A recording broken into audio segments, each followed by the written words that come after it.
Hello friends, केम छो? बधाने जय अंबे। तो આવી રીતે ભીંડા લઈ લીધા છે અને વચ્ચેથી કાપા પાડી લીધા છે। આવી રીતે બધા જ ભીંડા એવી રીતે લઈ લીધા છે અને અંદરથી જોઈ લીધા છે કે ખરાબ છે કે નહીં। બરાબર, તો આપણે આજે ભીંડાની સબ્જી બનાવીશું એક નવી જ રીતે। તો ચાલો, હું આ ભીંડાને ધોઈ કોરા કરી અને પછી કાપા પાડી લીધા। તમારે પણ એવું કરવાનું। તો જો ફ્રેન્ડ્સ, તેલ આપણું થઈ ગયું છે, તો એમાં આપણે આ ભીંડા એડ કરી દઈશું।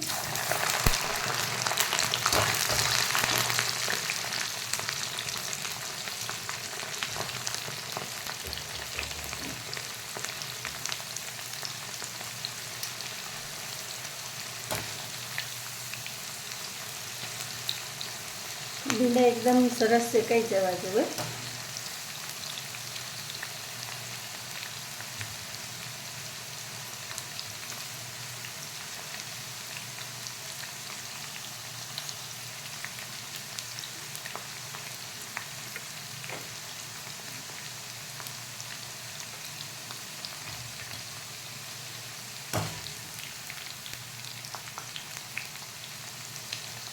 અને તાપ ફૂલ જ રાખવાનું અને કરવાનું।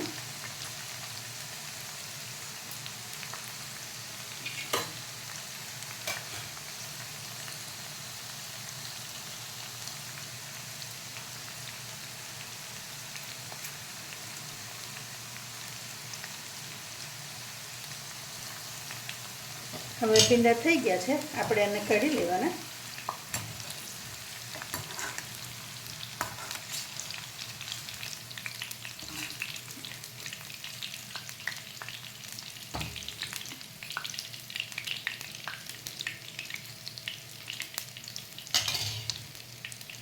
તો જો આવી રીતે આવા સરસ શેકાઈ જવા જોઈએ। તો ફ્રેન્ડ્સ, મસાલા ભીંડી માટે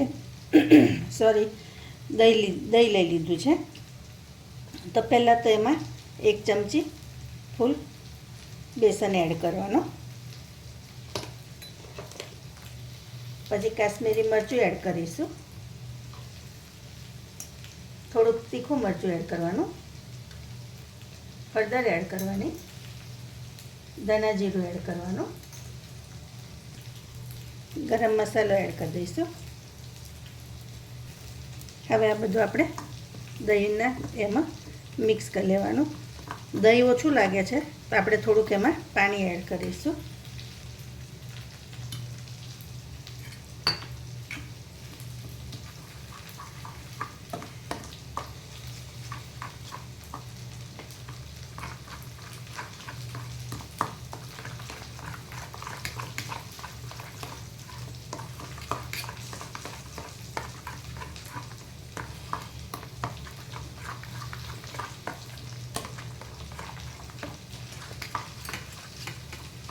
હવે આને આપણે સાઈડ પર રહેવા દેવાનું 2-5 મિનિટ માટે।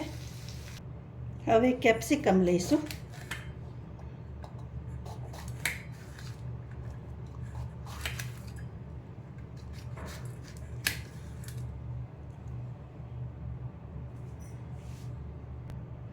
એના આવા મોટા મોટા ટુકડા કરી લેવાના।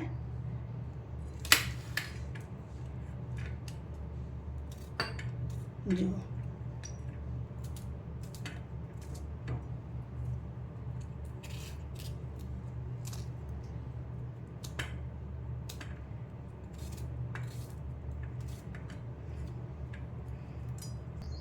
તો બધા આવી રીતે કટ કરી લીધા છે।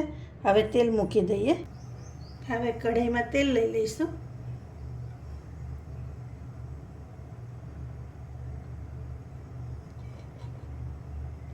આશરે 3 ચમચી જેટલું છે।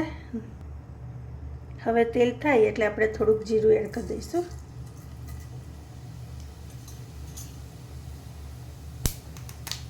અને જીરું ચટકે એટલે હિંગ એડ કરી દેવાની।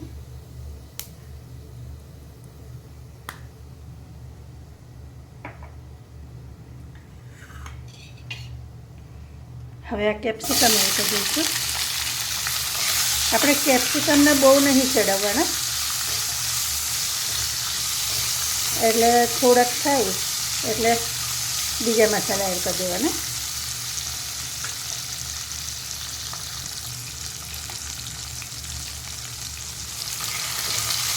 હવે આટલા કેપ્સિકમ થાય ને એટલે આપણે આ લસણની પેસ્ટ છે જે હું સ્ટોર કરીને રાખું છું તે છે એ એડ કરી દેવાની.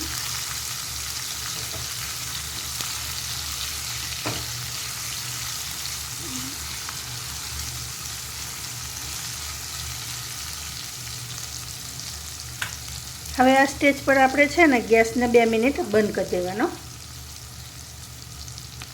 ગેસ બંધ થઈ જાય ને એટલે આ દહીંવાળું જે મિક્સર તૈયાર કર્યું હતું ને એ આપણે એડ કરી દઈશું.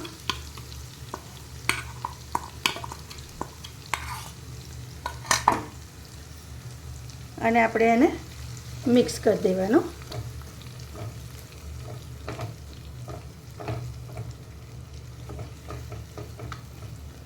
હવે આપણે આવી જ એક જ મિનિટ માટે આવી રીતે આપણે એને રવા દઈશું.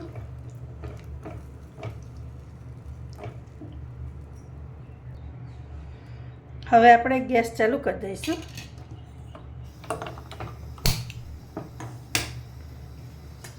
અને એમાં આ પાણી જે મસાલો બને તો ને એમાં પાણી રેડ્યું છે અને એ આપણે એડ કરી દેવાનું.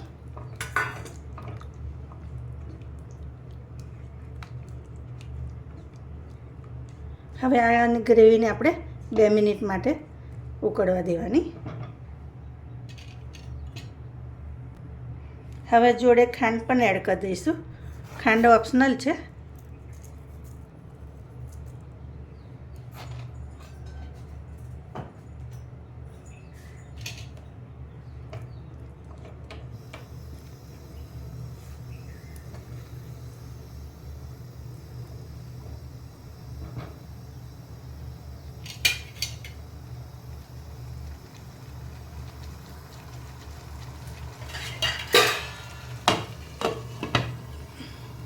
આપણે એને ઢાંકીને થવા દઈશું.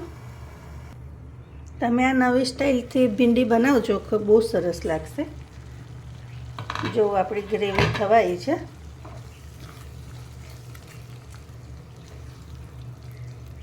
હવે આને ગ્રેવીને થતાં 5 થી 10 મિનિટ જેવો ટાઈમ થઈ ગયો છે એટલે આપણે હવે એમાં ભીંડી એડ કરી દઈશું.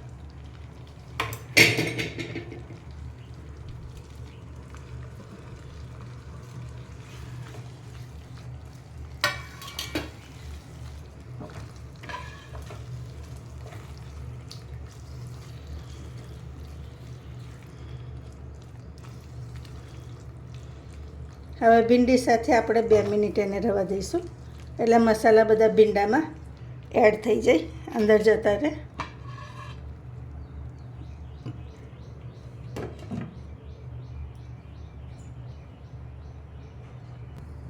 તો હવે આપણે જોઈ લઈએ.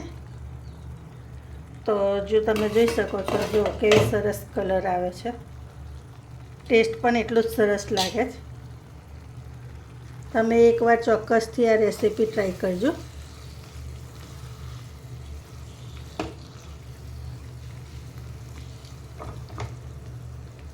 જો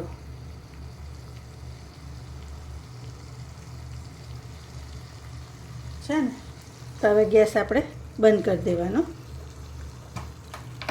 તૈયાર છે આપણી મસાલા ભીંડી. તમે આવી રીતે ભીંડી બનાવી છે કે નહીં એ મને જરૂરથી કહેજો. ચાલો તો આપણે ફરી નવી રેસીપી સાથે ફરી મળીશું. Thank you.